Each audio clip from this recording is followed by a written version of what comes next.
Welcome to অপরূপা series official. আশা করি সবাই ভালো আছো। চলে এসেছি গুলমার্গে।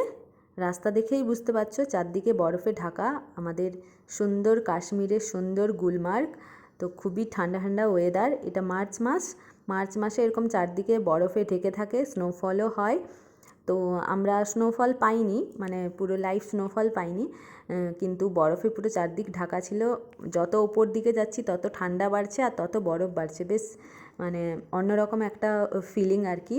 এখন সন্ধে হয়ে এসছে, আমরা ঠিক মানে সন্ধ্যের মুখেই আমরা হোটেলে ঢুকেছি। আজ তোমাদের এসছি আমি গুলমার্গে যে আমরা কটেজে ছিলাম তার রিভিউ নিয়ে। আমি আমার আগের ভিডিওতেই গন্ডোলার সমস্ত ডিটেলস আমি দিয়ে দিয়েছি, কিভাবে যাবে, কি করবে না করবে সমস্ত ডিটেলস, কিভাবে টিকিট কাটবে। তো আমার ডেসক্রিপশন বক্সে লিঙ্কটা দেওয়া আছে, তোমরা ওই লিঙ্কের থ্রু দিয়ে সমস্ত কিছু দেখতে পারো।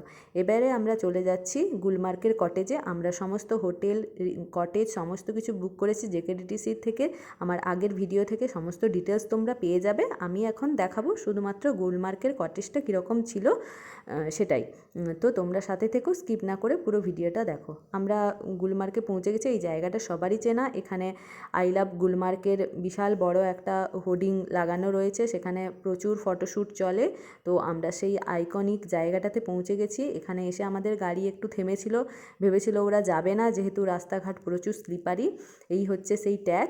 তো যাই হোক, আমরা মোটামুটি আমাদের হোটেলের কাছে পৌঁছে গেছি। হোটেল পুরো বরফে ঢাকা, সরি হোটেল নয় কটেজ। চারদিকটা যেদিকেই তাকাবে সাদা আর সাদা। এবারে আমি কটেজটা একটু তোমাদের, রাতে যেহেতু আমি দেখাতে পারিনি তো মর্নিংয়েই আমি তোমাদের কটেজটা দেখিয়ে দিচ্ছি। তো কটেজটা খুব সুন্দর ছিল, পুরোপুরি উডেন, আর চারদিকেই দেখতে পাচ্ছ পুরো বরফের মাঝে মানে কটেজটা রয়েছে।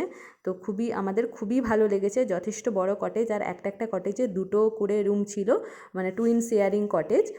তো কটেজের রেন্টই ছিল 6,500-এর ওপরে। আমরা জেকেডিটিসির থ্রু দিয়ে সমস্ত পুরো আমাদের কাশ্মীর ট্যুরটারই সমস্ত প্যাকেজ পুরো বুক করেছিলাম, সেই জন্য আমাদের অনেক কম পড়েছে। আমি তোমাদেরকে আগে বলেছি সমস্ত ডিটেলস। এবারে আমি রুমগুলো দেখিয়ে দিচ্ছি। প্রতিটা রুমেই দেখো যথেষ্ট স্পেস রয়েছে এবং বেডগুলোতে হিটার রয়েছে। 3টে করে ব্ল্যাঙ্কেট প্রোভাইড করা হয়, হিটার, ইলেকট্রিক হিটার থাকে, এবং রুমগুলো মানে খুবই সুন্দর আর কি। আলমিরা থাকে। আর ওয়াশরুমটাও যে আছে, ওয়াশরুমে তোমরা সবসময় সাফিসিয়েন্ট ওয়াটার পেয়ে যাবে, জলের কোনো অসুবিধা নেই, এবং গরম জল সবসময়ই আছে। সেটা তোমরা আগে থেকে দেখে নেবে যে সমস্ত কটেজে হোটেলে তোমরা পাচ্ছ কিনা গরম জলের সাপ্লাইটা, স্পেশালি উইন্টারে। ঠিক আছে, তো জেকেডিটিসির কোনো হোটেলেই কোনো অসুবিধে হয় না। সমস্ত হোটেল নিট অ্যান্ড ক্লিন। আমি সমস্ত হোটেল কটেজের রিভিউ দিয়েছি খুব ভালোভাবে। তোমরা প্লিজ তোমরা দেখো, এবং যারা যারা কাশ্মীর আসতে চাইছো মানে অবশ্যই জেকেডিটিসির থ্রু দিয়ে বুক করতে পারো যদি তোমরা চাও। মানে অনেকটাই সস্তায় হয় এবং অনেক ভালো লোকেশনে সমস্ত জিনিসগুলো মানে হোটেলগুলো ওদের হয়ে থাকে, এবং খাবারও খুব ভালো পাওয়া যায়। তো একটা রুম দেখিয়ে আরেকটা রুমে এলাম। যেহেতু সকালে তাই একটু এলোমেলো আছে, বাট দেখতেই পাচ্ছ রুমগুলো যথেষ্ট বড়, যথেষ্ট মানে কটেজ হলেও খুব ছোট, একবারে ঘুচি ওরকম নয়।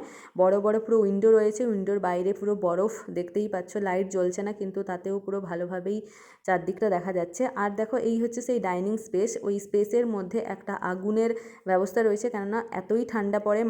আমরা রাত্রেবেলা -7 টেম্পারেচার পেয়েছি। তো এত ঠান্ডায় থাকা স্পেশালি আমাদের জন্য তো মানে খুবই মানে অসুবিধাজনক। আর ওনারাও যে থাকেন এরকম মাঝে একটা ব্যবস্থা থাকে আগুনের, তো ওখানেই আগুন জ্বালিয়ে দেওয়া হয়, কাঠ মাঝে মাঝে দিতে হয়। ওনারা সিস্টেমটা ফার্স্টে এসে করে দিয়েছিলেন, তারপর আমরা 1-2 বার দিয়েছিলাম কাঠটা। মোটামুটি পুরো ভালোভাবেই পুরো গরম ছিল এই জায়গাটা। আর এসি যে এখানে রয়েছে ওটা দিয়ে মানে 2-in-1 এই এসিগুলো, শীতকালে গরম হাওয়া বেরোয়। তো এই ব্যবস্থাগুলো মোটামুটি সব এতেই থাকে, কিন্তু অনেকেই অনেক অসুবিধায় পড়ে থাকেন। সেই জন্য এত ডিটেলসে বলা যে আপনারা বুক করার সময় অবশ্যই ভালোভাবে দেখে নেবেন যে হোটেল বা কটেজগুলো বুক করছেন তাতে এই ফেসিলিটিসগুলো রয়েছে কিনা। এবারে আমরা খাওয়ার জায়গায় চলে যাচ্ছি।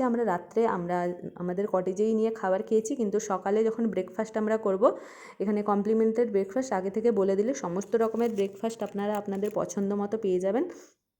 এই আমরা চলে এসেছি, দেখতেই পাচ্ছ যথেষ্ট মানে বড় স্পেস। এখানেও রুম রয়েছে আশেপাশে। আমরা যেগুলো ছিলাম কটেজে ছিলাম, এগুলো একটু মানে একটু হোটেল টাইপের হয় না, ওই ধরনের আর কি। আর চারদিকটা আমি দেখিয়ে দিচ্ছি, খুবই ভালো লেগেছে। আর আমরা গুলমার্গে বরফের মাঝখানে আমাদের ইচ্ছে ছিল ফটোশ্যুট করার, তাই শাড়ি নিয়ে আমরা একটু শাড়ি পরে ফটোশ্যুটও করে নিয়েছি। কাশ্মীর এসেছি আর শাড়ি পরবো না, তা তো হতেই পারে না।